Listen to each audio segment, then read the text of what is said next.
తాగునీటి సమస్యని ఉరవకొండ సమస్యని పరిష్కారం చేయడానికి ఎన్నో ఆలోచనలు చేస్తూ ఉన్నాం. ఇది ఒక రోజుతో పరిష్కారం అయ్యేది కాదు. తాత్కాలిక ఉపశమనం ఏ రకంగా తీసుకురావాలి, short term, medium term, long term 3 రకాలుగా మొత్తం ప్రోగ్రామ్ చేసుకోవడం జరుగుతుంది.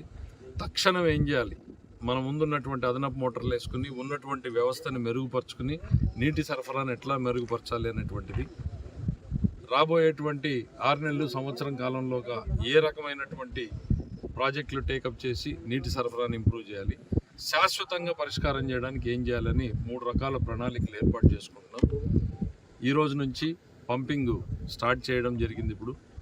ఇప్పుడే ట్యాంకులకి పూర్తిగా ఎండిపోయినటువంటి ట్యాంకులకి నీళ్ళు ఇప్పుడే సరఫరా మొదలైంది. ఒక వారం రోజులు పడుతుంది మనకి. వారం రోజుల్లో సరఫరాని కొంచెం మనం ఇంప్రూవ్ చేయగలుగుతాం.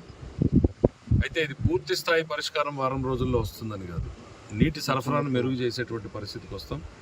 దాని తర్వాత ఇంకా చర్యలన్నీ కూడా ప్లాన్ చేసుకుంటున్నాం ఏ రకంగా చేయాలని. ఒక్క రూపాయి కూడా ఇక్కడ లేకుండా పెట్టిపోయినటువంటి పరిస్థితి.